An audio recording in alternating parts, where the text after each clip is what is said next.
কেউ যদি বলে আমার সময় কোন। আসসালামু আলাইকুম প্রিয় দর্শক, শুরু করছি রূপসী বাংলা টেলিভিশনের প্রতিদিনের সরাসরি টক শো বিষয়ভিত্তিক অনুষ্ঠান। আজকের বিষয় হচ্ছে পিএসসির প্রশ্ন ফাঁস। আজকে আমার সাথে রয়েছেন মেজর ইকবাল মাহমুদ চৌধুরী, বিশিষ্ট অপরাধ বিশ্লেষক এবং গবেষক, রয়েছেন ডক্টর আলহাজ শরীফ সাকি, রয়েছেন জাকির হোসেন খান, বিশিষ্ট ব্যাংকার, এবং আপনাদের সবার সাথে রয়েছে আজকে আমি আলী আশরাফ আখন্দ।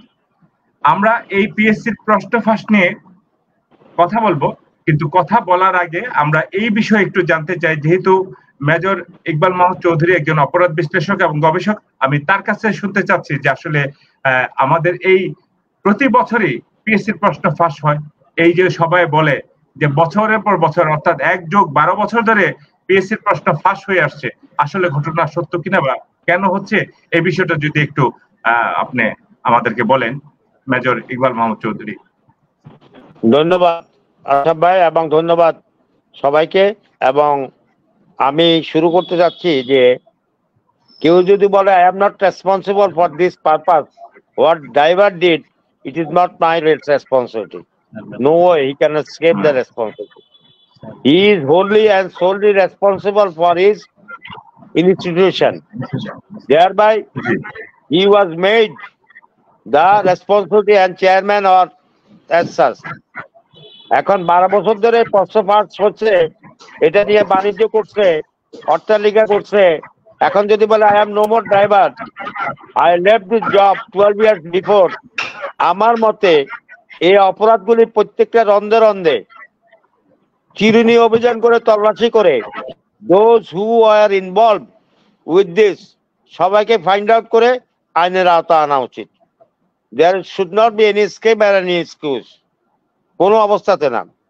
যদি বলে যে আমি হই নাই, you are the chairman of the yourself and you are the chairman of that driver also, and you are the custodian of the man, material and equipment of the institution.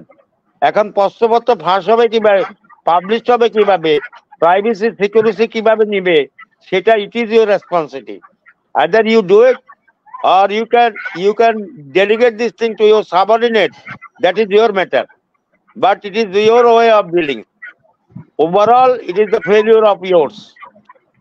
If someone says that I have taken over the responsibility that day, that driver was not with me, but that driver, he did the default, he did the case, your tenure. You cannot avoid, ignore is your responsibility. No way. You may be good in the service, but your present work is supposed to be answerable to the people of this country and law of this country. আমি পূর্ব বক্তা বলছি, you are the maker of the law, you are the custodian of the law, and you are subject to the law. এখন আমি এটার সাথে একটা সূত্রপাত করতে যাচ্ছি, যদিও অপ্রাসঙ্গিক, তবু এটা প্রাসঙ্গিক। আজকাল ছাত্ররা কোটা ভিত্তিক আন্দোলনের জন্য মুক্তিযোদ্ধার কোটা, তারপর ওই কোটা, কিন্তু এইসব দুর্নীতিবাজ, এইসব সন্ত্রাসীদের বিরুদ্ধে কেন আন্দোলন করে না? প্রশ্ন ফাঁস করে টাকা নিয়ে কিছু কিছু ছেলেদেরকে উচ্চ নাম্বার দিয়ে দেয়, তাদের কেন করে না? আমি একটা কথা বলবি, আমি একার সময় আমি একটা টাস্ক ফোর্স ছিলাম ঢাকা ডিভিশনের, এটা বলতে লজ্জা কিছু নাই। I did the inquiry of BRTCA, Bangladesh road transport authority. সেখানের মধ্যে আমি দেখলাম পরীক্ষার খাতা, 250 পরীক্ষার খাতা আমি স্ক্রুটিনি করছি। একটা ছেলে 75 পেয়েছে, তাকে কোয়ালিফাই করে নাই। একটা ছেলে 2.5 পেয়েছে, তাকে কোয়ালিফাই করছে। কোয়ালিফাই করার পরে এই যে ডিসপ্যারেট, এই যে অন্যায়টা করে রেজাল্ট পাবলিশ করছে। করার পরে যারা পাস করার এবং ভালো রেজাল্ট পাইছে, তাদের ওই সোকল মামা নানা কেউ ছিল না। তো ওই খাতার মধ্যে লিখে দিছে ওই ভাইয়ের রিকোয়েস্ট। আর আমি এগুলি সব পায়া এক্সিকিউটিভ হিসাবে কইরা ওই বোর্ড প্রসিডিং হিসাবে বোর্ডে যতগুলি আছে মেম্বার, সবার বিরুদ্ধে আমি মামলা করে দিচ্ছি। বুঝছেন, এটা তো আমার ইনজাস্টিস হবে। একটা ছেলে যদি 2.5 পায় আর একটা যদি 75 পায়, তাহলে যেটা অন্যায় হবে। এই জিনিসটা বিবেকের কাছে প্রস্তাব উঠেছে। As chairman or any appointment holder, তার বিবেকের পাশে প্রশ্ন করা উচিত। দেশ জাতি তোমার কাছে যা দায়িত্ব দিয়েছে, দেশ জাতি তাদের রেভিনিউ থেকে তোমার ভোগ বিলাস সবকিছু দিয়েছে। এই ভোগ বিলাসের জন্য যদি তাদের রেভিনিউ গরিব লোকের রেভিনিউতে খাওয়া থাকো, তাহলে you should be answerable to your conscious. নিজের বিবেক হলো সবচেয়ে বড় পানিশমেন্ট দাদা, নিজের বিবেক হলো সবচেয়ে বড় জাস্টিস। এই জাস্টিসের প্রতি তুমি যদি না থাকো, তাহলে তুমি একজন বিবেকহীন লোক, তোমার বিবেক নাই। এবং বিবেক যদি দর্শায় তাহলে তুমি কিন্তু ঘুমাতেও পারবে না, কেন আমি কাজ করলাম, কেন এটা ঠিক করি নাই। এখন নিজের কাছে প্রশ্ন করো, এই যে ড্রাইভারে নিয়ে নিজে ভোগ বিলাস করেছ, এই ড্রাইভার যদি এত অনিয়ম করে, এবং এই ড্রাইভারের বেতন, এই গাড়ির তেল এবং গাড়ির সবকিছু এদেশের জনগণের পয়সা দিয়ে তৈরি হয়, জনগণের পয়সা দিয়ে হয়, রেভিনিউ থেকে হয়। এখন এগুলি হারাম আর হালাল এখন আমাদের হুজুরদেরকে ডাকা ফতুয়া দিতে পারবে, বাট আমার দৃষ্টিকোণে এগুলি টোটালি হারাম। আল্লাহর কাছে জবাব দিতে হবো, দুনিয়াতে জবাব দিতে হবো। আমি পূর্ব বলছি, আল্লাহ তাআলা ছাড় দেয় কিন্তু ছেড়ে দেয় না, কোনো অপশন নাই। কেউ যদি বলে আমি প্রেজেন্ট চেয়ারম্যান, এ তো করছে 12 বছর, সেও তো বলছে আমি 12 বছর আগে। তারপর আবার ফেসবুকের মধ্যে সে বলে প্রশ্নপত্রে যে টাকাগুলি পাইছি এগুলো আমি ফুর্তি করে ফেলাইছি।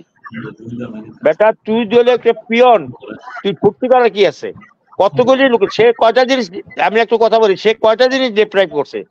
একটা জিনিস হলো যারা কম্পিটিশনে গেছে তাদেরকে ডেপ্রাইভ করছে, তাই না?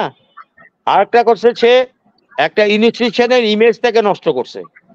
একটা পাবলিক সার্ভিস কমিশন, এটা হচ্ছে সিলেকশন গ্রেড এবং নন গ্রেডেড ক্যাডারদেরকে সিলেকশন করে, এবং সিলেকশন প্রসিডিউর উপরে সে হাত মারছে, সাদা হাত না, আচ্ছা কালো ভাই, হাত। আপনি তো সেনাবাহিনীর সাবেক কর্মকর্তা। এই যে সেনাবাহিনীর যে গোয়েন্দা সংস্থা এবং এই যে আমাদের দেশের গোয়েন্দা সংস্থা, তারা কি করলো? এত বছর ধরে এটা প্রশ্ন ফাঁস হচ্ছে, তো এই গোয়েন্দা সংস্থার কাজটা কি? এখন তো এটা বিশেষ, আমি গোয়েন্দা নিয়ে তো কাজ করি না, তবে গোয়েন্দার কিছু রেসপন্সিবিলিটি আছে। যেমন director general field intelligence unit DGFIU, তাদের কিন্তু ওভারঅল দেশের মধ্যে to the prime minister they are responsible to lot of things. তারপরে ন্যাশনাল সিকিউরিটি ইন্টেলিজেন্স NSI, তারা কিন্তু অনেক কিছু। এখন তারপরে হচ্ছে এখানের মধ্যে SB আছে, DSB আছে, তারপরে আর কি কি আছে, সিভিল অর্গানাইজেশন, তাদের রেসপন্সিবিলিটি আছে। এখন প্রত্যেকটা থানার মধ্যে, প্রত্যেকটা এরিয়ার মধ্যে একটা DB বা SBর একটা ওসি আছে, আর একটা পুলিশের ওসি আছে। এখন কার রেসপন্সিবিলিটি, চার্টার অফ ডিউটিতে আমি জানি না, তবে definitely they cannot avoid their also responsibility, no way.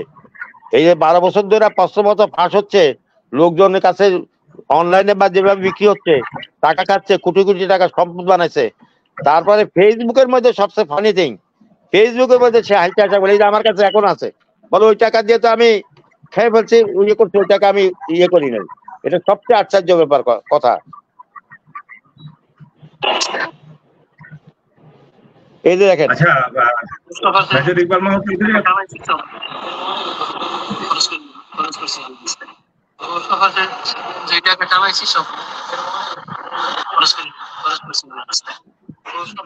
দেখছেন কত বড় ডেঞ্জারাস লোক হলে, he is not there to anyone, he মানে কনফিডেন্টলি সে বলছে এই টাকাটা আমি খরচ করে ফেলেছি।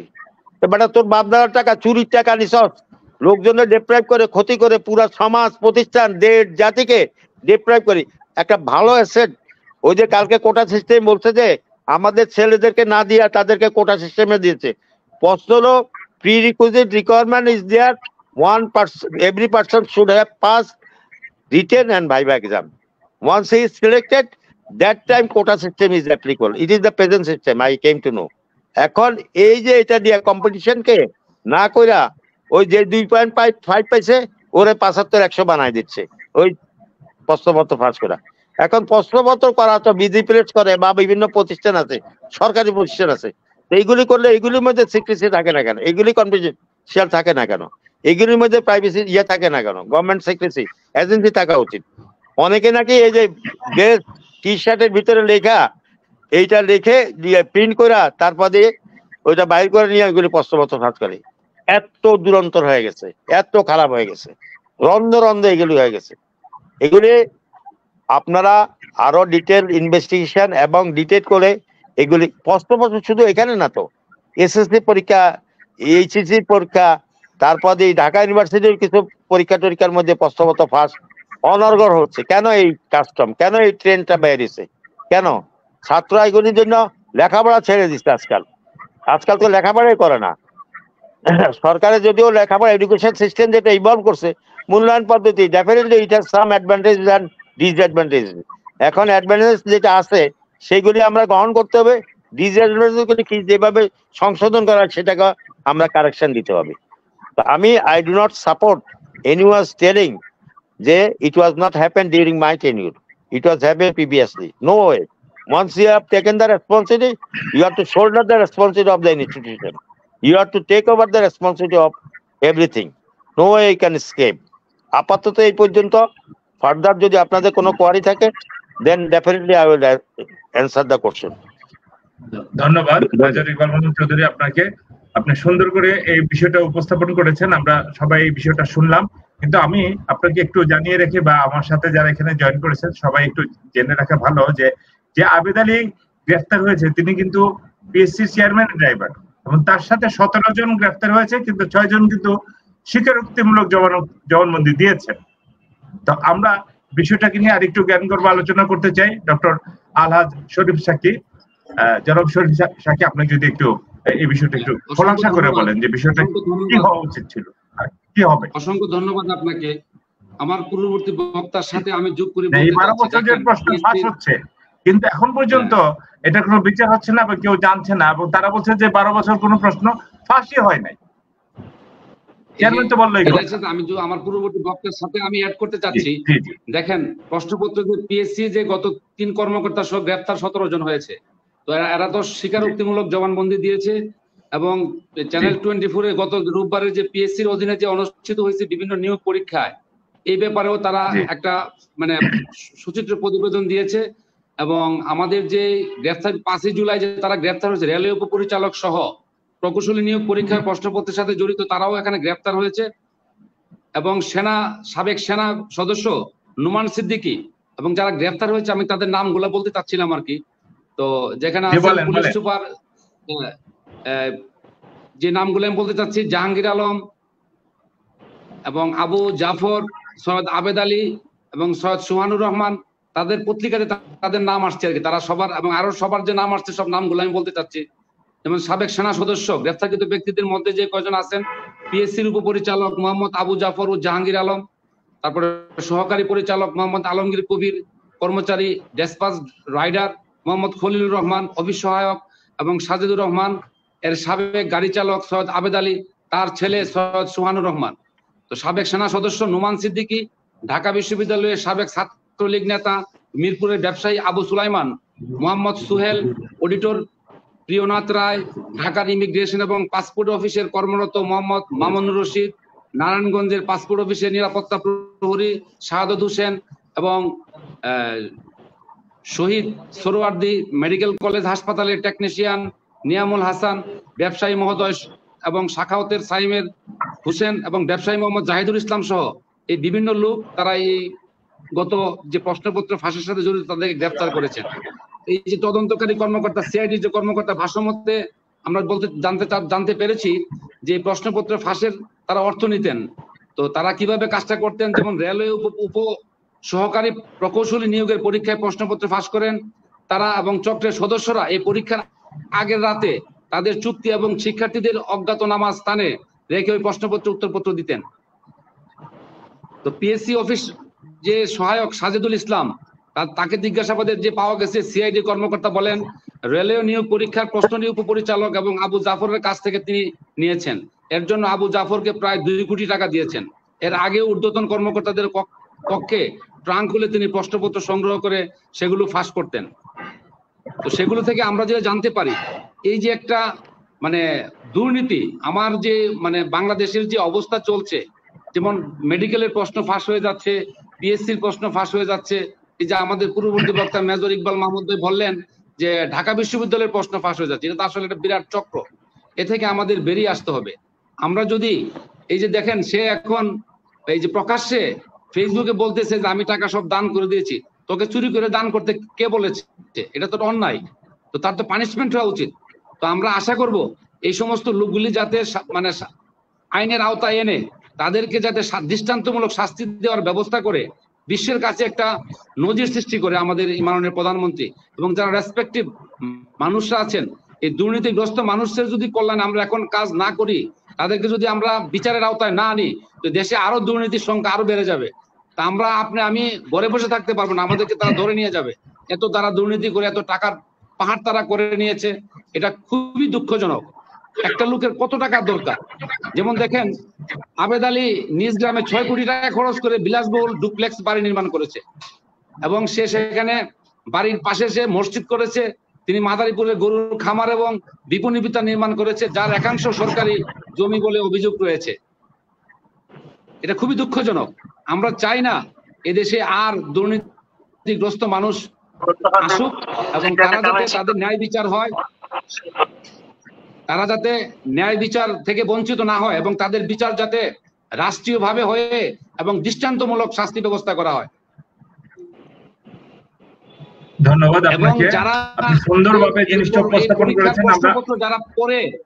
যারা বিভিন্ন আমার মতে যারা মনে করেন প্রশ্নপত্র সুবিধা নিয়ে যারা চাকরি পেয়েছেন, তাদেরকে সহ আমরা আওতায় আনা উচিত বলে আমি মনে করি। ধন্যবাদ আপনাদেরকে। জি, খুব সুন্দর করে বলেছেন, আমরা শুনলাম। এবং আচ্ছা, এবার আমি এই বিষয়টা একটু আরেকটু খোলাসা করে বলার জন্য জাকির হোসেন খান, আপনার কাছে আমি আমন্ত্রণ জানাচ্ছি আপনাকে কথা বলার জন্য। কারণ হচ্ছে আপনি একজন ব্যাংকার, আপনাদের এই ব্যাংকের সাথে এই পিএসসির একটা সম্পর্ক কিন্তু রয়েছে, কারণ টাকা পয়সা কিন্তু আপনারা দিচ্ছেন। তো সুতরাং এই বিষয়টা যদি আপনি একটু খোলাসা করে বলেন। ধন্যবাদ। দুই আলোচক ভাই বিশদভাবে আলোচনা করেছেন। আমাকে কি শুনতে পাওয়া যাচ্ছে? আমি উপস্থাপকের দৃষ্টি আকর্ষণ করেছি। তো আমি মনোযোগ সহকারে শুনতেছিলাম আর মনে মনে ভাবতেছিলাম যে একটি সাংবিধানিক প্রতিষ্ঠান পিএসসি, সেইটা নিয়ে আমরা আজকে আলোচনা করছি এবং এই জালিয়াতির সাথে যারা জড়িত তারা কোন লেভেলের লোক, আমরা যে আলোচক বিন্দু আছি এবং যারা দর্শক আছেন, যারা শুনছেন, আমি তাদের প্রতি দৃষ্টি আকর্ষণ করে শ্রদ্ধা জানিয়ে বলতে চাচ্ছি, আমি লক্ষ্য করলাম 17 জন লোক এটি প্রক্রিয়ার সাথে যুক্ত। তার মধ্যে 2 জন ডেপুটি ডাইরেক্টর, আরগুলো সব সাবঅর্ডিনেটেড স্টাফ। তো এই পিয়ন, তারপর পিয়নের মতো এই সমস্ত লোকেরা, গাড়ির ড্রাইভার, এই সমস্ত লোকেরা প্রশ্নপত্র ফাঁস করেছে। এইটা আমার মনে হয়, আমি যদি বুঝে থাকি যে এই প্রশ্নপত্র ফাঁস করার ক্যাপাসিটি যে সমস্ত লোকদের নাম উঠে এসেছে, তারা সরাসরি ভাবে যুক্ত থাকার কথা না। আপনি যদি গভীরভাবে বিশ্লেষণ করেন যে পিএসসি বলেন, ঢাকা বিশ্ববিদ্যালয় বলেন, যত পাবলিক বিশ্ববিদ্যালয় আছে যেখানে প্রশ্নপত্র তৈরি করা হয়, সেখানে মডারেশন বোর্ড থাকে, আপনারা সকলেই জানেন, আমরা সকলেই জানি, জাতি জানে। তো এই মডারেশন বোর্ডে এই আবেদ আলী কি মেম্বার মডারেশন বোর্ডের? আমার প্রশ্ন আজকে যে আবেদ আলী তো মেম্বার না, এই যাদের নাম আসছে তারা কি এই প্রক্রিয়ার সাথে কিভাবে জড়িত হলো, কিভাবে জড়িত হতে পারে?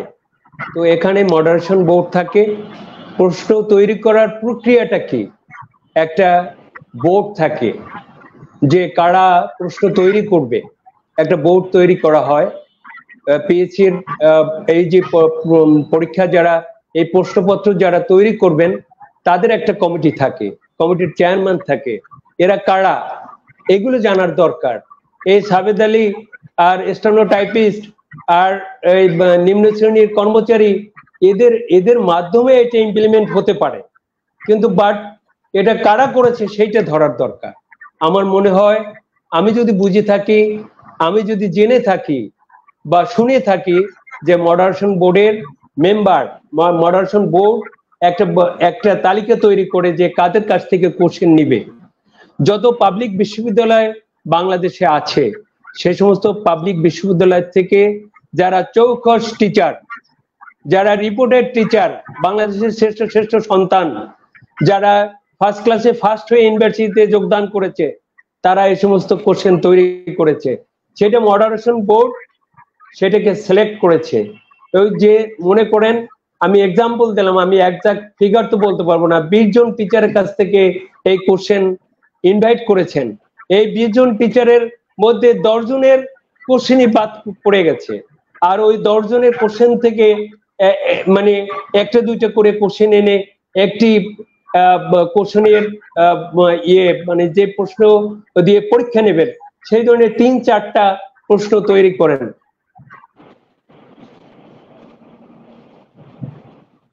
এই আইটির যুগে, আমাদের অটোমেশনের যুগে, কম্পিউটারের যুগে, এখানে তো ক্রাইম হবে সব কম্পিউটারের মাধ্যমে। আমি বিস্মিত, এখানে কম্পিউটার অপারেটর নেই, যারা মডারেশন বোর্ডে ছিলেন তাদের নাম নেই।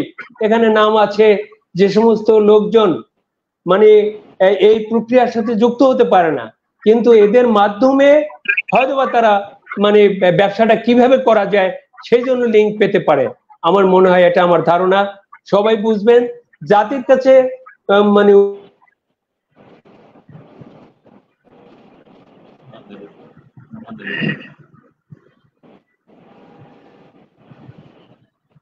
ওনার নেটটা চলে গেছে বোধহয়। হ্যাঁ, নেটের সমস্যা হচ্ছে, নেটের সমস্যা হচ্ছে। তাই ইকবাল ভাই আপনি একটু বলেন, কারণ উনি তো নেটের বাইরে চলে গেছে, এখন আমরা তাকে আর কানেকশন করতে পারছেন, উনি সংযুক্ত থেকে বিচ্ছিন্ন হয়ে গেছে। আচ্ছা, উনি যেটা কথাটা বলছে আমি মনোযোগ দিয়ে শুনছি। কথা হলো, পরীক্ষার এই সমস্ত কম্পিটিটিভ এক্সামে পরীক্ষাপত্র কোশ্চেনিয়ার সেট করা হয় বিভিন্ন ইন্টেলেকচুয়াল এবং বিজ্ঞ শিক্ষকদের বা বিজ্ঞ ব্যক্তিদেরকে এটা দেওয়া হয়। ইট ইজ নট নেসেসারি ঢাকা ইউনিভার্সিটির যারা ফার্স্ট হয়েছে বা গুড টিচার তাদেরকে দেখবে। Highly professional and qualified in the society ওনাদের তো প্রশ্নপত্র আহ্বান করতে পারে। এখন এখানে একটা বোর্ড করে হয়তো যে হেড অফ দ্য এক্সামিনার থাকবে, হেড অফ দ্য কমিটি থাকবে, উনি করতে পারে। উনি বললে একটা কোশ্চেন, 2টা কোশ্চেন, 3টা কোশ্চেন, ওইখান থেকে কোশ্চেনটা কেটে কেটে কেটে কেটে একটা নিজের জন্য প্রশ্নপত্র সেট করবে। এটা ইনকনফিডেন্স নিজে করবে, যে হেড থাকবে করে পরীক্ষার আগের দিন এটাকে বোধহয় প্রিন্ট আউট করবে, প্রিন্ট আউট করে তারপর এটা সার্কুলেট করবে। এখন যদি বলা হয়, ওই যে কোন একটা ঘটনার কথা বলি, বাংলাদেশ সরকারের কোন একটা প্রতিষ্ঠান, আমি নাম বলবো না, আগে যদিও বিআরটিসির নাম বলছি, প্রতিষ্ঠান মধ্যে টোল বিভিন্ন জায়গায় আর কি টেন্ডার গ্রহণ করা হচ্ছে। তো এখানে খুব সূক্ষ্মভাবে বলা হয়েছে যে কম্পিটিশন করতে হলে জয়েন্ট ভেঞ্চার লাগবে। জয়েন্ট ভেঞ্চার মানে কি, মালয়েশিয়া, ইন্দোনেশিয়া বা অন্য দেশ থেকে যে কোনো লোককে এনে জয়েন্ট ভেঞ্চার করতে হবে। তো এটা দেখাচ্ছে কি কাগজ মধ্যে, টেন্ডার প্রসিডিং এর মধ্যে দেখাচ্ছে কি নিজের কোম্পানি প্রোফাইল দিছে আর বাইরে যে কোম্পানি প্রোফাইল দিছে সেটার মধ্যে কি হচ্ছে, একটা ইন্টারনেট থেকে ডাউনলোড করে কাগজটা পাঠাচ্ছে। বাট এটা তরিকা হলো, কারোর সাথে যদি জয়েন্ট ভেঞ্চার করে বিদেশি কোম্পানির সাথে, ওই কোম্পানির সাথে জয়েন্ট ভেঞ্চার করবে, ওই এগ্রিমেন্টটা বাংলাদেশ এমবিসির মাধ্যমে এটা সাইন করবে, কাউন্টার সাইন করে এটা ফরেন মিনিস্ট্রির মধ্যে আসবে। আসার পরে ফরেন মিনিস্ট্রি ভেরিফাই করবে এটা বাংলাদেশ এমবিসি, তারপরে যে এটাকে ইয়ে করবে। এখন এই দুর্নীতিটা যে আছে হচ্ছে, এটা হর হামেশা হচ্ছে, করবে বাংলাদেশের লোক। জয়েন্ট ভেঞ্চার লাগানোর দরকারটা কি, কোন দরকার আছে? দরকার নাই তো। এইগুলি করে অনেক কিছু পাওয়া গেছে তাদের এই যে অন্যায় এবং অবিচারগুলি। এখন প্রশ্নপত্র এটা তো আসলে সূক্ষ্ম তদন্ত করলে যারা বোর্ডে ছিল, they are also be responsible for this. তারা তো they are also responsible for this, কারণ এটা ইভ্যালুয়েশন এবং অন্যান্য করার জন্য তারা বলবো যে আমি ওই যে সাবঅর্ডিনেট দিচ্ছি, ক্লার্কে দিচ্ছি, একটা পিওনে দিচ্ছি, ওরা করছে। নো ওয়ে, এটা হবে না।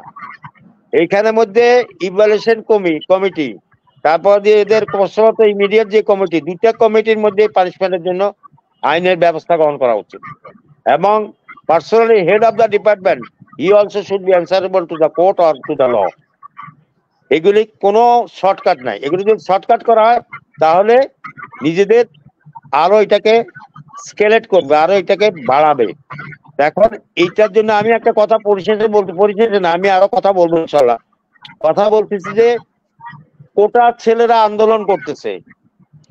এখন আমার মাননীয় এবং স্টবাদন ছাত্র ভাইয়েরা, তোমরা এই প্রশ্নপত্র ফাঁসের জন্য ওই পিএসসির বিরুদ্ধে আন্দোলন করো প্রথমে, তারপরে তোমরা কোটা যাও। তোমাদের ভাগ্য লেখাপড়া করে পরীক্ষা দিতে যাও, সেখানে মানুষের প্রশ্নপত্র উত্তরপত্র দিয়ে সেখানে তাদেরকে ফার্স্ট বানায় যায়, তোমরা কোনো জায়গায় থাকো না। এটার বিরুদ্ধে প্রথমে আন্দোলন করো, এটার বিরুদ্ধে কথা বলো। আন্দোলন মানে রাস্তা দখল করতে বলি না, এটার বিরুদ্ধে কথা বলো, কথা বলে এদের পানিশমেন্টের জন্য আওয়াজ তুলো।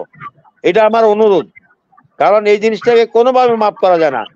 একটা সাংবিধানিক প্রতিষ্ঠান, দেশের হায়েস্ট একটা প্রতিষ্ঠান, এইটা সিস্টেমেটিক হয়ে বিভিন্ন ডিপার্টমেন্টকে যদি গ্রেড আর নন গ্রেড ইয়েতে সিলেকশন প্রসিডিউর দিত, হয়তো এটা পার্সিয়ালিটি করে পয়সা টয়সা খাইতো, এবং এরা করতো কোনো তদবির। এটাকে যেন করতে না পারে সেই জন্য পিএসসিটাকে এস্টাবলিশ করছে। পিএসসি তো আগে ছিল পুরানো এয়ারপোর্টে, এখন জানি না কোথায় লোকেশন আছে, এখন তো কোথায় আছে জানি না। বাট এটাখানে হাইলি কোয়ালিফাইড পার্সন, যে জনাব প্রেজেন্ট যে আছে চেয়ারম্যান সাহেব, he was the education secretary before that he was the additional secretary to the establishment. Before that he was also in the সংস্থাপন মন্ডলে এপিডি ছিলেন। তো এইগুলি তো সব ইতিহাস সবার জানা আছে। কেউ তো কাক যখন খাবার লুকায় তখন মনে করে আমি বন্ধ করছি, কেউ দেখে না, আমি দেখি না, কেউ দেখে না। নো, এটা অন্যরা দেখে, দেখে খাওয়া নিয়ে যায়। কুকিল না কাক, এটা একটা ইয়ে আছে। তো প্রশ্ন হলো আমরা যেটা করি, I am one person having two eyes, কিন্তু আমারও যতজন দেখে তাদের number of people into two eyes কতগুলি হলো, I cannot compare with them. তো সুতরাং আমার চলাচল করা, কথাবার্তা করা করছে আমার সবসময় বিবেকের মধ্যে থাকা উচিত। আমি যে অপরাধটা করছি, এটা তো আমি যদি বলি যে আমি কেউ দেখবে না, নো নো, এটা দেখার বহুত লোক আছে, দেখবে, অবশ্যই দেখবে, এবং it will leak out anyway, leak out হয়ে যাবে। আজকে হোক, 2 দিন পর হোক, 10 দিন পর হোক। এই যে ড্রাইভার বানাইতে পারে সম্পদের কিছু না, তার বইয়ের হিসাব দেবো আমি একটু। আমার কাছে আই হ্যাভ দ্য অল খতিয়ান of his and his wife. তার ওয়াইফের হলো ধানমন্ডি 11 নম্বর রোডে 400 বর্গ ফ্ল্যাট আছে একটা। ঢাকায় মোহাম্মদপুরে ইকবাল রোডে 5 কোটি টাকা মূল্যে 4820 বর্গফুটের ফ্ল্যাট। মোহাম্মদপুর নবোদয় হাউজিং এর মধ্যে, সোসাইটির মধ্যে বি ব্লকে 10 কোটি টাকা মূল্যে বহুতল বাড়ি, নবোদয় হাউজিং। তারপর মানিকগঞ্জে রাখোরা মৌজায় 10 কোটি টাকার মূল্যে 20 বিঘা জমি। ঢাকার বাড্ডার সাঁতারকুলে 10 কোটি টাকার মূল্যে 8 বিঘা জমি। রাজধানী পান্থপথে 4 কোটি টাকা মানে 400 বর্গফুটের দোকান।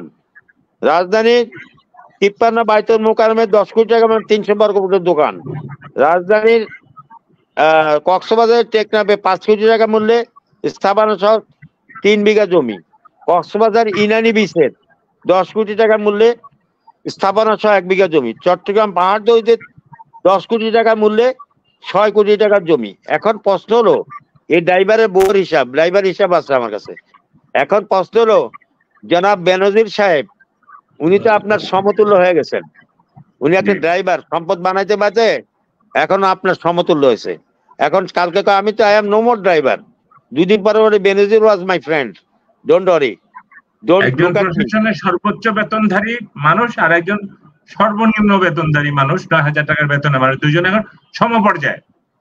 মর্যাদা তো সম হলো। ওদের স্ট্যাটাস কি? What is their status? Status হলো দুর্নীতিবাজ। এখন দুর্নীতিবাজ এখন বলতে পারে না, তো বলে যে কোর্টের মধ্যে এখন সাক্ষী দিতে গেছে, বলে যে I am so I am additional secretary, I am secretary. এক উকিলে বলে, before the court your status and sweeper status is the same. Your status is witness and sweeper status is witness. Do not show your additional secretary or something less. তো কথা হলো, এখন দুর্নীতিবাজ ওদের status হয়ে গেছে। দুর্নীতিবাজ irrespective of his name and others, first identification is দুর্নীতিবাজ। এখন বেনজির বলেন, মতিউর বলেন, তার ওয়াইফ বলেন, এর ওয়াইফের হলো এইগুলি। এখন নিজের নামে কি আছে দেখ, শুনেন একটু কাইন্ডলি শুনেন। I have the খতিয়ান, I brought out from the internet. Dhaka ধানমন্ডিতে 16 নম্বর রোডে 6 কোটি টাকার মনে 3000 বর্গফুটে একটি ফ্ল্যাট। ধানমন্ডিতে 11 নম্বর পাইছে, এখন 16 নম্বর রোডে পাইছি। ঢাকা চন্দ্রিমা সুপার মার্কেটে 2 কোটি টাকার 300 বর্গফুটে একটা দোকান। পূর্বাঞ্চলে 20 কোটি টাকার মূল্যে স্থাপনা সহ 10 কাঠা জমি। বাগেরহাটে গোপালকাঠিতে 24 কাঠা জমির স্থাপনা সহ 10 কাঠা জমি।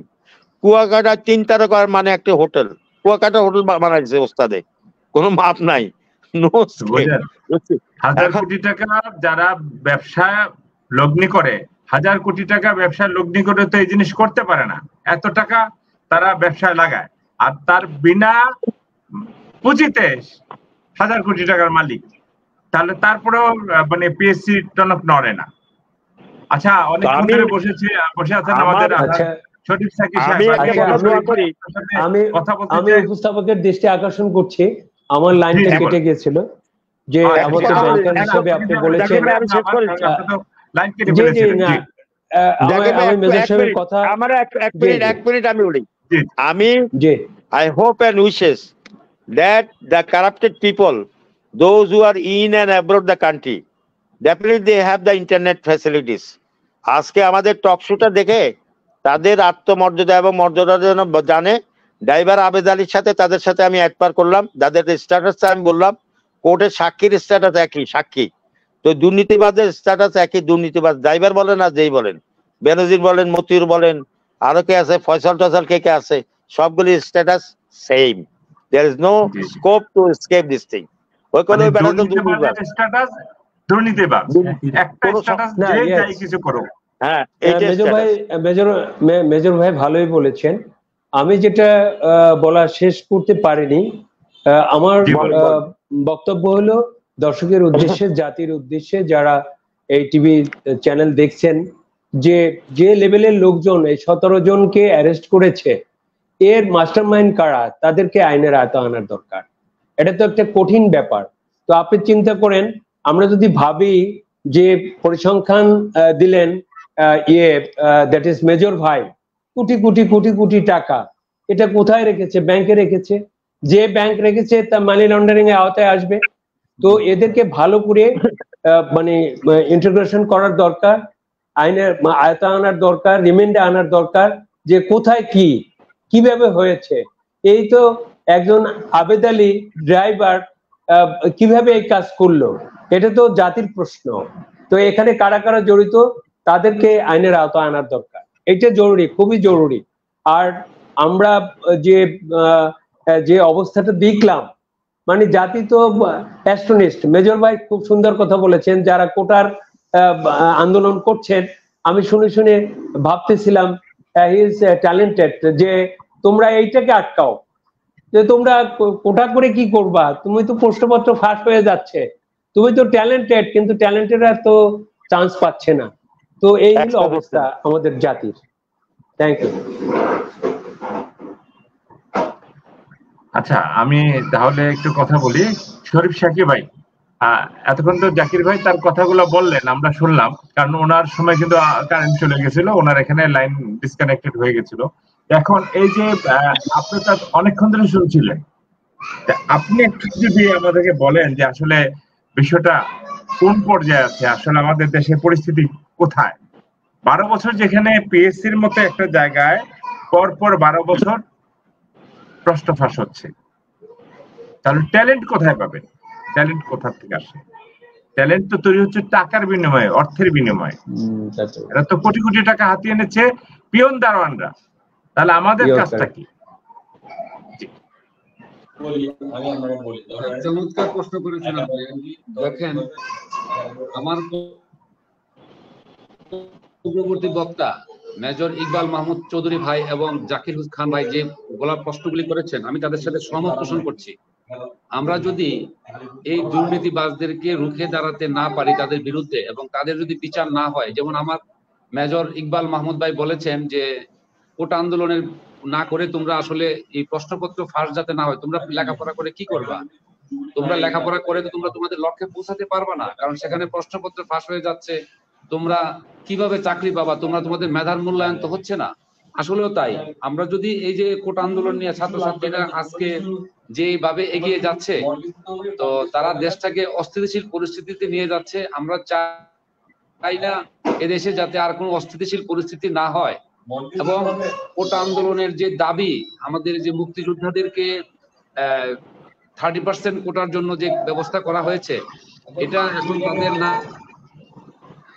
নাতিরা পর্যন্ত সেই সুবিধা বুঝতে পারছে।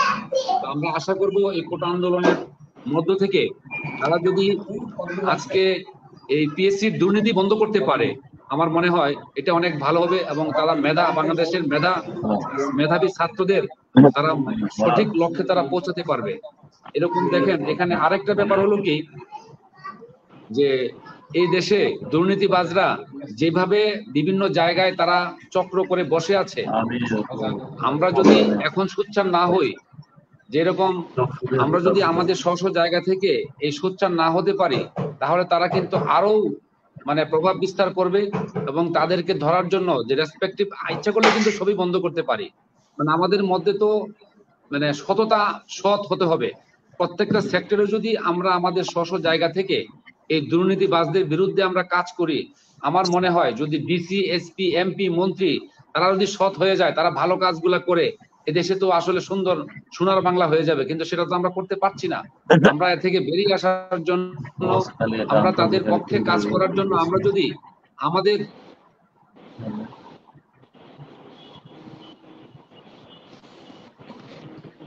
আচ্ছা, শরীফ ভাই আপনার কথা শুনলাম, আমি একটু জাকির ভাইয়ের কাছে যেতে চাই। এই যে কোটি কোটি টাকা জনগণের টাকা লোপাট কেউ করে, জনগণের টাকা লোপাট, আর এখন প্রশ্নপত্র দিয়ে কোটি কোটি টাকা আর্ন। এই যে দুর্নীতিবাজগুলা টাকাগুলা কিন্তু আপনাদের ব্যাংকে রেখেছে, তাহলে এই ব্যাংক যারা করেছেন, ব্যাংকের কর্মকাণ্ডের সাথে যারা জড়িত, তারা কি এই আওতায় আসবে? যে একটা 9,000 টাকার পিয়ন যখন 50 লক্ষ টাকা রাখে বা 5 কোটি টাকা রাখে, তখন কি তারা একটা গোয়েন্দা সংস্থাকে বলা উচিত ছিল না যে উনি এই টাকা কোথায় পেলে, এটার উৎস কোথায়, আপনারা দেখেন? আপনি কি বলেন? অবশ্যই অবশ্যই আপনি যথার্থ বলেছেন যে আমাদের ব্যাংকে টাকা ওভারফ্লো হলে, ওভারফ্লো যদি হয় একটা অ্যাকাউন্টে, যে দৈনিক ভিত্তিতে কি পরিমাণ টাকা আসবে বা কি পরিমাণ টাকা উত্তোলন করবে, এটা সাসপিশাস অ্যাকাউন্ট যদি থাকে, সাসপিশাস অ্যাকাউন্ট হিসেবে চিহ্নিত হওয়ার কথা। একজন পিয়ন এত টাকা কোথায় পেল, সে এই ধরনের ট্রানজাকশন করছে, এটা তো যারা এই টাকা জমা নিতেন বা উত্তোলন করার সুযোগ দিয়েছেন চেকের মাধ্যমে, তাদের তো মনিটরিং করার কথা, এবং সাসপিশাস অ্যাকাউন্ট হিসেবে কেন্দ্রীয় ব্যাংকে তাদের নাম যাওয়ার কথা। কাজে এই কোন ব্যাংক এটা করেছে, এটা আসলেই তদন্ত হওয়ার দরকার। ব্যাংকে করার দরকার যে কোথায় অ্যাকাউন্ট খুলেছে, অ্যাকাউন্ট স্টেটমেন্ট আনার দরকার ব্যাংক থেকে। এটা আইনের আওতায়, পুরো টোটাল জিনিসটাই আইনের আওতায় আনার দরকার। তাদেরকে রিমান্ডে নিলেই সবকিছু বেরিয়ে আসবে। রিমান্ডে না নেওয়া পর্যন্ত সে টাকা চুরি করে, এই দালালি করে সে উল্লাস করতেছে, সে বিভিন্ন জায়গায় দান সদ্গা করতেছে, এবং সে তার যে মেজর ভাই যে তার যে পরিসংখ্যান দিলেন তার সম্পত্তির, এবং ঢাকাতে কি কি আছে তার, if it is fact, তাহলে তো তাকে রিমান্ডে নিয়ে জিজ্ঞাসাই করতে পারে, জিজ্ঞাসাবাদ করলে সবকিছু জানতে পারেন, বুঝতে পারবেন। যে তো কাজে আমার মনে হয় কোন ব্যাংকে লেনদেন করেন এটা অনুসন্ধান করার দরকার। ফার্স্টলি তাকে রিমান্ডে নেওয়ার দরকার। পুলিশের যেসব ব্যাংকে তার টাকাগুলো লেনদেন হয়েছে, আমার মনে হয় সেসব ব্যাংকের কর্মকর্তাদেরকেও এই আইনের আওতায় আনা উচিত।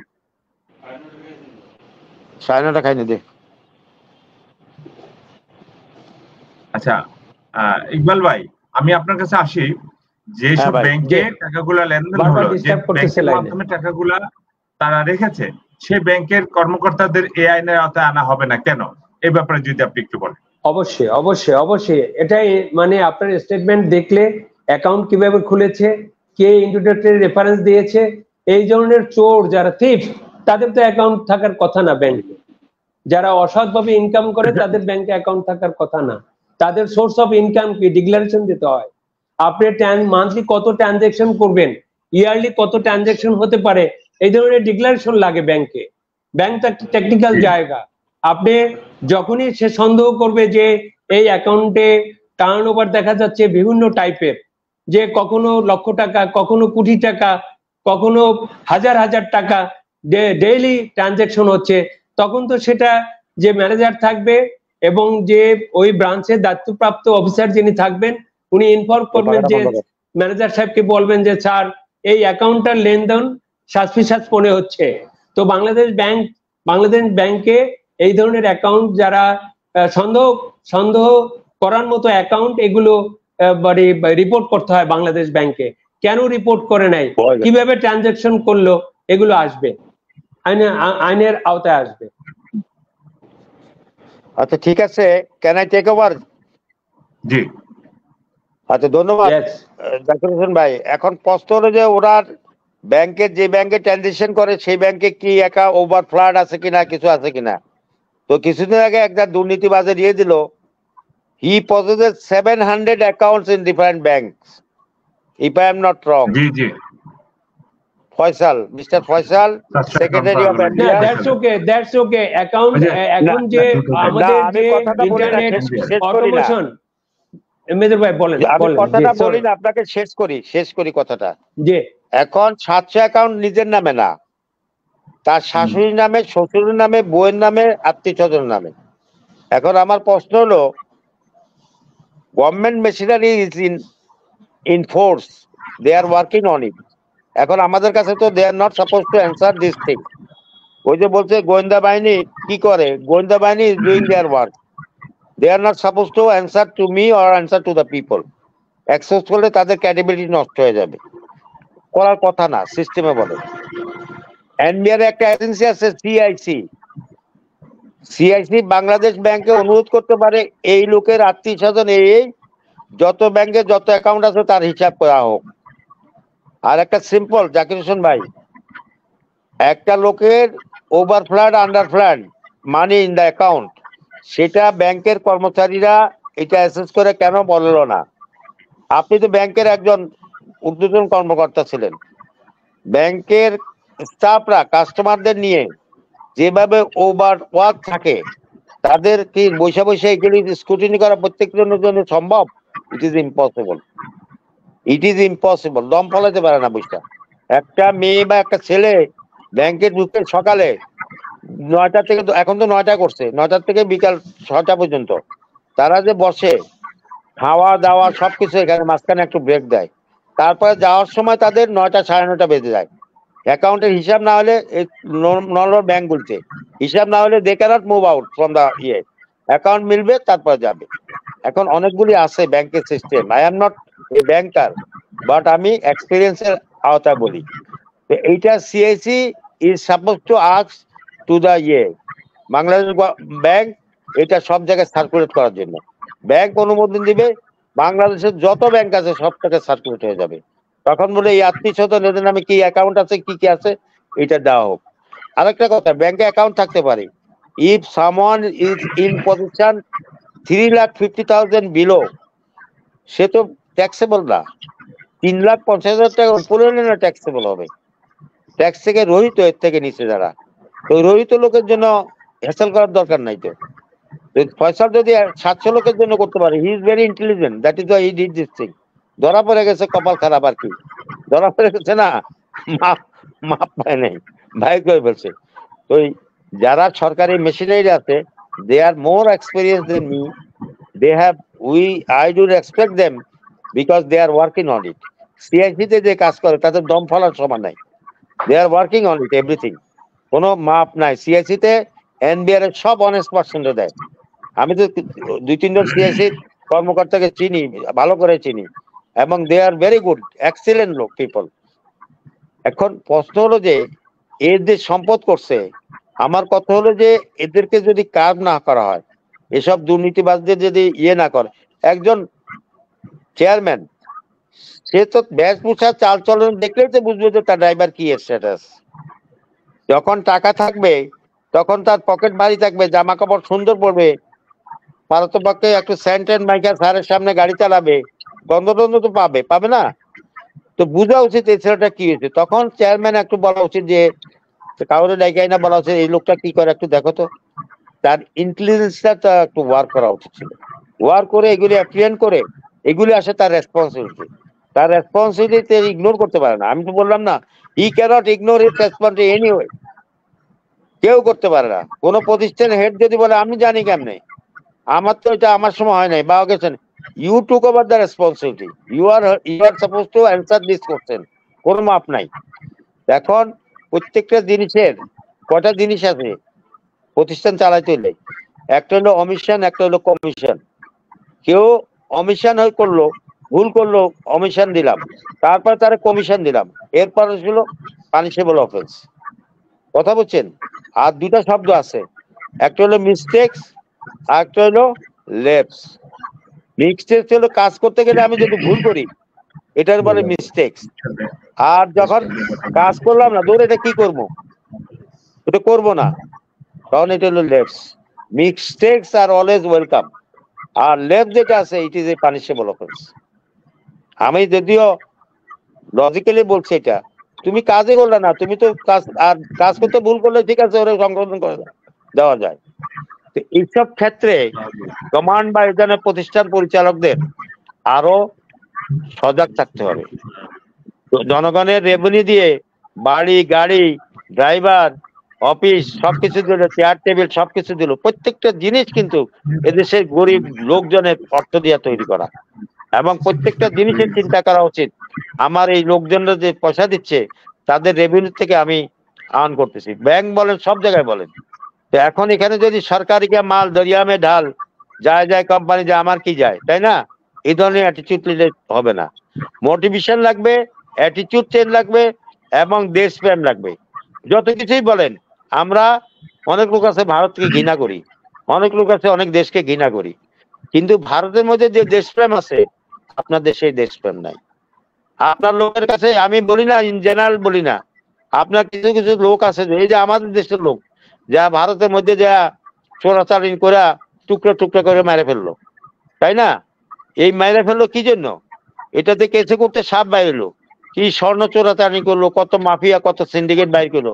ওই যে ডিবির Harun saheb, he did the excellent job. সে তো কষ্ট করছে, অনেক কষ্ট করছে, আমি অ্যাপ্রিসিয়েট ইট, কোনো সন্দেহ নাই। এখন এইসব লোকগুলো এখন ইন্ডিয়াতে যখন যান তখন ইন্ডিয়ান লোক হলো, India is a vast country. India থেকে যখন গেছে, এই যে অন্যায়টা করলো, এখন ওই দেশের লোক প্রশাসন আপনার প্রতি কি ইমপ্রেশন দিবে বলেন না? ইকবাল ভাই, আমরা একটু যে ডক্টর শরীফ সাকির সাথে একটু কথা বলি। উনি অনেকক্ষণ ধরে কথা বলার জন্য উদ্গ্রীব আছেন। আমরা ওনার কথা শুনে আসি, তারপরে আমরা ব্যাংকার জাকির ভাইয়ের কথা শুনবো। সাকিব ভাই প্লিজ, আপনার বিষয়টা আপনি যদি একটু আমাদেরকে বলেন, যে আপনি এই বিষয়টাকে সবশেষে আপনি কি বলতে চাচ্ছেন? আমাকে বলছেন? জি জি, কিভাবে দেখছেন আর কি বিষয়টাকে, আপনি এখন কিভাবে দেখছেন? মানে আমরা তো দিন শেষে সারাদিন যাই কিছু করি, দিন শেষে কিন্তু একটা বিষয় দেখি যে আমরা কোথায় ছিলাম, কোথায় আসছি। এখন এই ঘটনাটারে আপনার সর্বশেষ অবস্থা আপনি কিভাবে দেখছেন? না আমাকে বলছেন নাকি? না, ইকবাল শরীফ সাকিব বলছে। জি জি জি জি।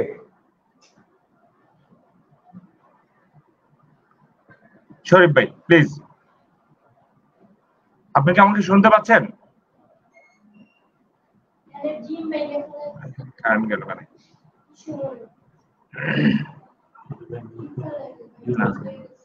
শরীফ ভাই কি মিউট আছেন? আপনি আমাকে শুনতে পাচ্ছেন?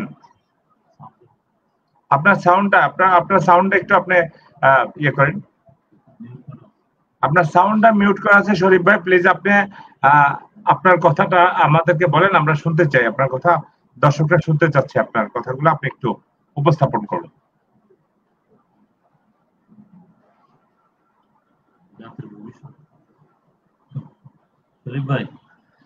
শরীফ ভাই আপনি আমার কথা কি শুনতে পাচ্ছেন?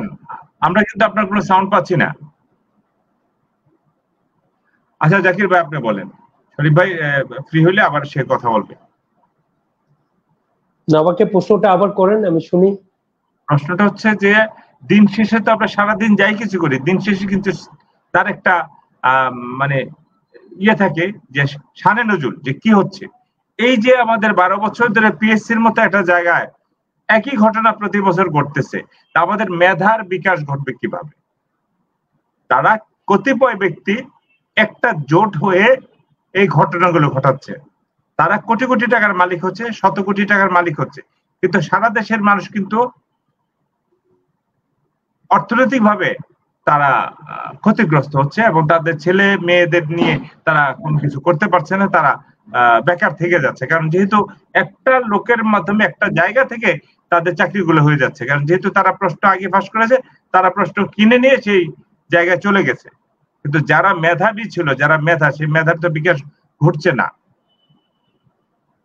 আপনি যথার্থ বলেছেন যে টাকার মাধ্যমে মেধাহীন লোকজন ঢুকে পড়ছে।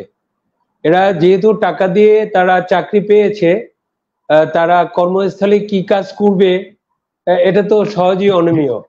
যে তাদের উদ্দেশ্যই থাকবে যে আমি টাকা ব্যয় করে চাকরি পেয়েছি, আমি কিভাবে টাকা আর্ন করব খারাপ পথে, সেটাই থাকবে তাদের উদ্দেশ্য। যে পিএসসির মতো জায়গায় তারা এই যে সেখানে পরীক্ষা দিয়ে যারা মেধাবী তাদেরকে বাদ দিয়ে যারা এই টাকার মাধ্যমে যারা চাকরি পেয়েছেন তারা তো নিশ্চয়ই মেধাবী না। তারা টাকা দিয়ে চাকরিটা কিনেছে, যে টাকা দিয়ে চাকরিটা কিনেছে সেই টাকা কিভাবে উঠাবে, সেই তো যার কাছ থেকে টাকা নিয়েছে আবেদ আলী, তো আবেদ আলীর মতোই তো তাদের ক্যারেক্টার হবে। আবেদ আলী আরো আবেদ আলী তৈরি হচ্ছে। এই আবেদ আলী তৈরি হচ্ছে যারা এই প্রশ্নপত্র ফাঁস করে, যারা ওই রিক্রুটমেন্টে যারা এই স্বাদ গ্রহণ করেছেন, তারা প্রত্যেকেই আবেদ আলীর সমকক্ষ লোক আমার মনে হয়, আমার মূল্যায়নে। কাজে এদের আইনে আওতায় আনার দরকার, রিমান্ডে নেওয়ার দরকার। কিভাবে প্রশ্নপত্র ফাঁস হয়েছে এটা জাতির সামনে উন্মোচন করার দরকার, এবং কোথায় টাকা রেখেছে এটাও জাতির সামনে উন্মোচন হওয়ার দরকার। কাজেই আপনি যদি শক্ত করে ধরেন এর রুট বাইর করার দরকার। কারণ 12টি বছর পিএসসি কি কাজ করেছে, 12টি বছর তারা দুর্নীতিগ্রস্ত বলেন, তাহলে আগে কি দুর্নীতিগ্রস্ত ছিল না? আমার প্রশ্ন, যারা ফাইন্ডিং করলেন যে 12 বছর ক্ষতি আনতেছেন, যে 12 বছর থেকে এটা হচ্ছে, এর আগে কি হয়নি? আমরা কি দেখেছি না যে এরশাদ সরকারের সময়, এরশাদ সাহেবের সরকারের সময় তো আরো অগণিত দুর্নীতি হয়েছে, প্রশ্নপত্র ফাঁস হয়েছে, এরশাদের চাহিদা মতো অনেককে চাকরি দিয়েছে। এগুলো তো মিডিয়াতে এসেছে, আপনারা সবাই জানেন, জাতি জানে যে কোত্থেকে দুর্নীতি, বাংলাদেশ দুর্নীতিগ্রস্ত কখন থেকে শুরু হয়েছে, এটা তো এই জাতি জানে। কাজেই আমার মনে হয়, আমি মনে করি এই 17 জনকে শক্ত করে ধরার দরকার, রিমান্ডে এনে আইনের আওতায় এনে তাদেরকে জিজ্ঞাসাবাদ করা উচিত যে কাদের কাছ থেকে কোশ্চেন পেয়েছো, এবং তাদের মুখোশ জাতির সামনে উন্মোচন করার দরকার আমি মনে করি। ধন্যবাদ। ধন্যবাদ আপনাকে মেজর ইকবাল মাহমুদ। আমি আপনাকে দিয়ে শেষ করতে চাই, কারণ আমরা প্রায় অনুষ্ঠানের শেষ পর্যায়ে চলে এসেছি। ধন্যবাদ। আমার কথা তো কোনো শেষ নাই, কারণ এইসব বিষয়ে কথা বলে মনের ভিতরে ক্ষোভ থাকে আর মাথার থেকে অনেক কিছু আসে। এখন প্রশ্ন হলো যে প্রত্যেকটা এজেন্সি যারা আছে তারা নিশ্চয়ই তাদের কাজ করতেছে। এখন আমরা যদিও আপাত দৃষ্টিতে, বাহ্যিক দৃষ্টিতে দেখতেছি এটা কেন অ্যাকশন হলো না, যেমন কোটাভিত্তিক, এটা আমি বলতেছি কোটাভিত্তিক কেন আমাদেরকে দেয় না। কালকে অ্যাটর্নি জেনারেল বললো যে আমরা কোর্টের রায়টা কপিটা নেই, আমরা will file the case immediately, একটু ধৈর্য ধরতে হবে। তো আমাদেরকেও আবেদ আলীর মতো, আবেদ আলী হয়তো কেসে করতে যে আমরা অনেক খাপ বের করে যাবে, শুধু সে না, there are lot of people involved with this, এর কোনো শর্টকাট নাই। কারণ একটা ড্রাইভার যদি করে, ক্লার্ক যদি করে, একটা সিন্ডিকেট যদি করে, they must have some godfather somewhere, অবশ্যই আছে, এটা বের করবে। এটা সরকারের প্রতিষ্ঠানিক যাদের দায়িত্ব দেওয়া আছে তারা নিশ্চয়ই করবে, এটা তো কোনো শর্টকাট।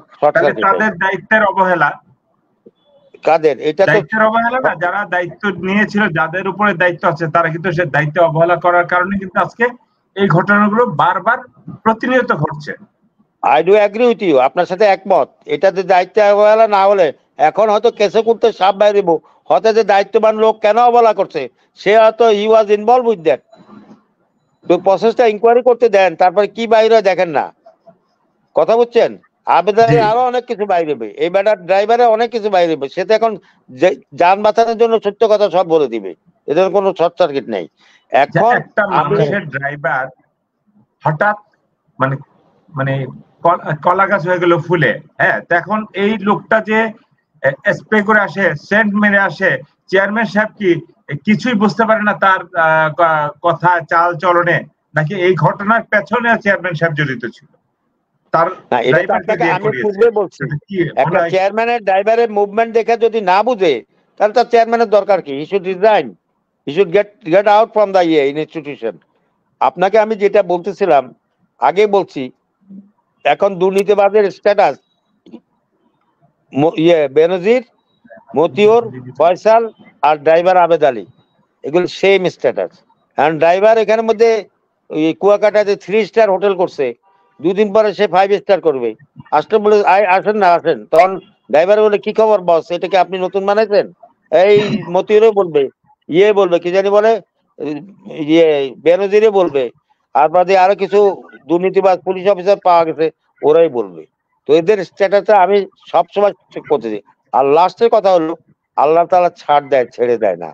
আজকে ধরার ধন্যবাদ ইকবাল মাহমুদ আপনাকে। আমি সবার শেষে কথা, শুনছিলাম, কিন্তু এই ঘটনাটা দাবি যারা করে, দায়ভার এখন কে নেবে? ড্রাইভার যারা যারা না, ড্রাইভারটা আপনার দৃষ্টিতে যেটা আপনার দৃষ্টিতে করছেন, শত শত হাজার হাজার ছেলেদেরকে ডিপ্রাইভ করছে। এবং এই যে সমস্ত যারা ট্যালেন্ট, তাদেরকে বিকশিত করার সুযোগ দেয় নাই, তাদেরকে প্রত্যেকটা মূল্যায়ন করতে সুযোগ দেয় নাই। এসব অন্যায়ের কিন্তু কোনো মাপ নাই। There is no way to give them money, forgive them, এটা তো কোনো মাপ নাই। এদের বিচার হতে হবে এবং এটা জনসমক্ষে প্রকাশ করতে হবে, এটা আমার দাবি। বুঝছেন কথা? ধন্যবাদ ইকবাল ভাই, আপনি আমাদেরকে সুন্দর করে আজকে বুঝালেন যে বিষয়টা অনেকে জানতো না, অনেকে বিষয়টা নিয়ে এতটা উদ্গ্রীব ছিলেন যে তারা এটা নিয়ে বুঝতে পারেনি যে কি হচ্ছিল, কিভাবে হচ্ছিল। কিন্তু আপনার সুন্দর আলোচনার মধ্যে দিয়ে কিন্তু বেরিয়ে আসলো যে আসলে ঘটনাটার জন্য পেছনের কুশীলব কারা ছিল, কারা এটার জন্য দায়ী, এবং এখনো এই ঘটনার জন্য কেউ না কিন্তু দায়ী, এবং তাদেরকে দায়ভার কিন্তু নিতে হবে। তো আমরা আজকে এই আলোচনায় অংশগ্রহণ করেছিলাম পিএসসির প্রশ্নপত্র ফাঁস নিয়ে আলোচনায়। আজকে আমাদের সাথে অংশগ্রহণ করেছিলেন ইকবাল মোহাম্মদ চৌধুরী, অপরাধ বিশ্লেষক ও গবেষক, জাকির হোসেন খান, সাবেক ব্যাংকার, এবং ডক্টর শরীফ সাকি, মানবিক বিশ্বের স্বপ্নদ্রষ্টা। আর আপনাদের সাথে আজকে অনুষ্ঠানে উপস্থাপনা ছিলাম আমি আলী আশরাফ আকন, সভাপতি বাংলাদেশ ক্রাইম রিপোর্টার্স কাউন্সিল। সবাই ভালো থাকবেন, সুস্থ থাকবেন, সুন্দর থাকবেন এবং রূপসী বাংলার সঙ্গে থাকবেন। ধন্যবাদ সবাইকে। আসসালামু আলাইকুম। আবার ফিরে আসবো অন্য কোনো বিষয় নিয়ে, অন্য কোনো সময়। সে পর্যন্ত সবাই ভালো থাকুন, চোখ রাখুন থ্যাংক ইউ রূপসী বাংলা টেলিভিশনের পর্দায়।